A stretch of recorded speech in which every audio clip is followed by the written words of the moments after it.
नगर शहर में शनिवार को ओबीसी, एससी और एसटी वर्ग का बड़ा शक्ति प्रदर्शन देखने को मिला। ओबीसी एससी एसटी एकता मंच के आह्वान पर हजारों की संख्या में जुटे समाज जनों ने यूजीसी के समर्थन और आरक्षण से जुड़ी विसंगतियों को दूर करने के लिए हुंकार भरी। पछाड़ीखेड़ा स्थित विमानों के चबूतरा परिसर में सुबह 11 बजे से शाम 4:30 बजे तक विशाल सभा चली, जिसके बाद एक बड़ी रैली निकालकर कलेक्ट्रेट में ज्ञापन सौंपा गया।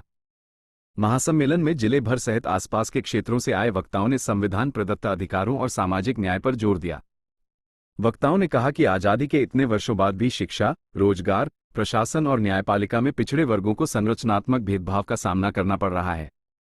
वक्ताओं ने साफ कहा है कि अब हक की लड़ाई सड़क से संसद तक लड़ी जाएगी। ज्ञापन के माध्यम से शासन के सामने ये प्रमुख बिंदु रखे गए। यूजीसी को पूर्ण रूप से लागू रखा जाए और इसके प्रावधानों को प्रभावी बनाया जाए। ओबीसी का 13% होल्ड हटाया जाए और बैकलॉग पदों पर तत्काल भर्ती शुरू हो। जनगणना में ओबीसी का अलग कॉलम जोड़ा जाए। विधानसभा और लोकसभा में वर्ग विशेष के लिए राजनीतिक आरक्षण लागू हो। समाज के हितों की रक्षा के लिए ओबीसी प्रोटेक्शन एक्ट बनाया जाए। इस महासम्मेलन का आयोजन दीना भाना जयंती के उपलक्ष्य में किया गया था।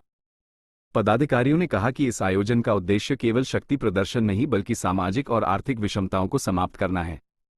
सभा के बाद विशाल रैली शहर के मुख्य मार्गों से नारे लगाते हुए लोग कलेक्ट्रेट पहुंचे और प्रशासनिक अधिकारी को मुख्यमंत्री के नाम ज्ञापन सौंपा। देखिए, आज दीना भाना जी की जयंती थी। उनकी जयंती के उपलक्ष्य में ओबीसी एससी एसटी ने एक संयुक्त कार्यक्रम किया, जिसमें प्रमुख मांग थी कि यूजीसी के नियम ठीक से लागू किए जाएं और उसको लागू होना चाहिए। दूसरा सबसे बड़ा मुद्दा था 13% ओबीसी के लिए जो होल्ड किया हुआ है उसे तत्काल अनहोल्ड किया जाए।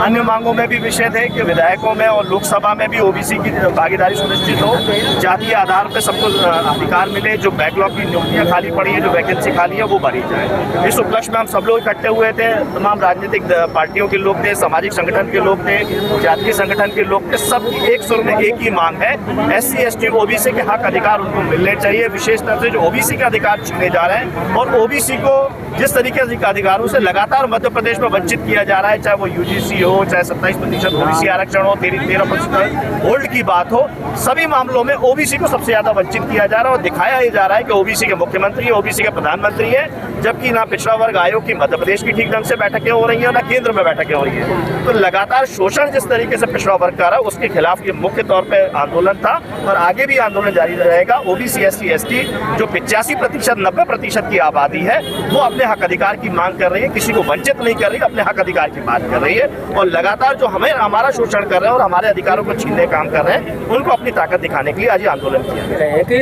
हमने आज एसटी एससी ओबीसी के लोग इतने उदार हैं कि देश में आज तक किसी वर्ग के खिलाफ हमने आवाज नहीं उठाई। जब यूजीसी हमारा लागू हुआ तो कुछ संगठनों ने हमारा विरोध किया, हम उनके बदले में उनके यूडब्ल्यूएस का विरोध कर सकते थे, लेकिन हमने नहीं किया। यदि जो हमारा विरोध कर रहे हैं उन लोगों को चेतावनी है कि यदि आप हमारा विरोध करोगे तो हम ईडब्ल्यूएस 1 मिनट में छीन लेंगे।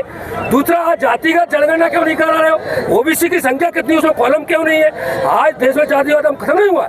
आज उतना ही अंतर है ऊंची और जाति नीची जाति में, जितना एक देवलाय वाले में है और एक शौचालय वाले में, उतना अंतर जातियों में आज है देश के अंदर। आज सरकार द्वारा जो आपके पक्ष में कानून बनाया था, स्टे लगी हुई है, तो इसके लिए आप आगे क्या? ये सरकार की स्टडी रणनीति है। तो क्या था कि उन्होंने पहले हिंदू सम्मेलन कराए, जब मोदी जी के आरएसएस के हिंदू सम्मेलन फ्लॉप हो गए तो उन्होंने एक ओबीसी और एसटी एससी ओबीसी काट खेला यूजीसी। यदि यूजीसी के पक्षधर है मोदी जी और भारतीय जनता पार्टी, तो सुप्रीम कोर्ट में क्यों खारिज हो गया? सुप्रीम कोर्ट स्टे क्यों लगा दिया? सुप्रीम कोर्ट माने नहीं, सुप्रीम कोर्ट ने जब स्टे दे दिया तो उसको लोकसभा में ला के पास क्यों नहीं कर, क्यों नहीं बना बिल? आप लोकसभा सुप्रीम कोर्ट से बड़ी है, सुप्रीम कोर्ट जो कानून बनाएगा सुप्रीम कोर्ट लागू नहीं बना। आगे आप क्या आगे हमारी ये बात है, हम किसी के विरोधी नहीं है इस देश में।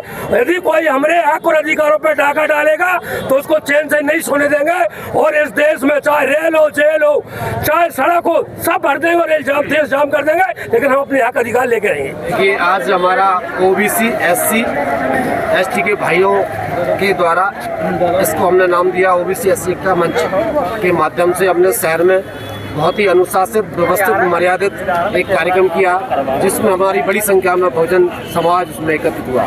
गांव-गांव से लोग आए, हमारा ओबीसी सभी ओबीसी वर्ग के लोग आए, एससी एसटी वर्ग के लोग आए और हमने अपने हक अधिकारों की बात को जो प्राथमिकता से रखा है। जैसे कि यूजीसी की बात आई, सरकार जो भी यूजीसी लेके आई थी, लेकिन कुछ लोगों ने उसका जानबूझकर विरोध किया और हुआ उसका निर्णय कि सुप्रीम कोर्ट ने उस पर अभी विराम लगा दिया है। तो हमारी सरकार से यही मांग है कि यूजीसी को आप बिल्कुल लागू करें, जिससे हमारे जो बच्चे, हमारी समाज के जो बच्चे हैं, हमारे वर्ग के जो बच्चे, हमारे जो बहुजन के जो बच्चे हैं, उनके साथ कहीं भी कोई भेदभाव ना हो, किसी का जातिगत किसी तरीके से उनके साथ कोई परेशानी ना आए। उनको कहीं प्रैक्टिकल में कहीं कोई ऐसे नंबर कम आते हैं तो उसकी जांच की व्यवस्था वो इस लेकर हमने कार्यक्रम को ज्ञापन दिया है। और दूसरा हमारा एक और प्रमुख विषय है, आज हमारी पिछड़ा वर्ग की आबादी अगर बात करें तो 52% से ऊपर आबादी है, लेकिन 27% हमको जो आरक्षण मिला है, पर उसमें भी हमको 13% होल्ड कर रखा है। उसका नतीजा ये है कि हमारे सभी वर्गों के करीब 1,20,000 बच्चे 7 साल से घर बैठे हैं। जिन्हें समझिए जिन्होंने इंटरव्यू निकाल लिया, रोल निकाल लिया, जो कि एग्जाम निकाल लिया उन्होंने, उनको पटवारी बन गया, कोई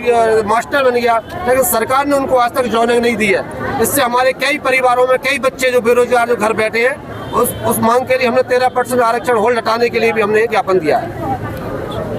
इस कार्यक्रम में कितने लोग शामिल हुए हैं आपके? देखिए, संख्या हमारी काफ़ी ज़्यादा थी, करीब मैं समझता हूँ 4 से 5 हज़ार के बीच में आज हमारी ये संख्या उपस्थित रही।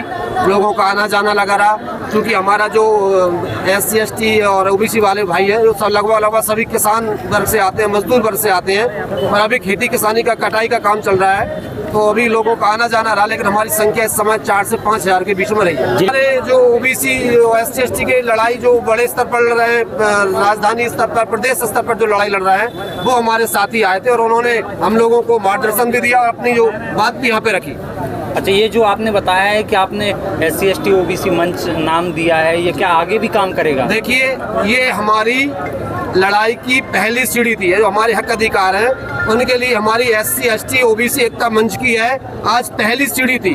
अभी हमको छत तक जाना है, अभी पहली सीढ़ी पे हमने कदम रखा है और दरबाईदार ये कार्यक्रम, ये अभियान हमारे जैसे धर्मेंद्र आदिवासी खड़े हैं, हमारे जाटव समाज के भाई खड़े हैं, हमारे जाटव समाज के, हमारे राय कल्चुरी समाज के भाई खड़े हैं, सभी समाज सभी वर्गों को लेकर हमने ये सबका विश्वास के साथ हम सब लोगों ने मिलकर कार्यक्रम किया और सभी के संघर्ष से आज का कार्यक्रम हमारा सफल हुआ है। आगे अभियान हमारा निरंतर चलता रहेगा। हमारा किसी समाज विशेष, धर्म विशेष, वर्ग विशेष से हमारा कोई दोष नहीं है, किसी से हमारा कोई बैरभाव नहीं है, सभी हमारे भाई हैं, सभी के साथ हम मिलकर रहते हैं। बस बात इतनी सी है कि आज हम अपने हक अधिकारों के लिए, हमारे अपने बच्चों के भविष्य के लिए आज हमने जो लड़ाई लड़ी है और ये लड़ाई हमारी निरंतर चलती रहेगी। ठीक।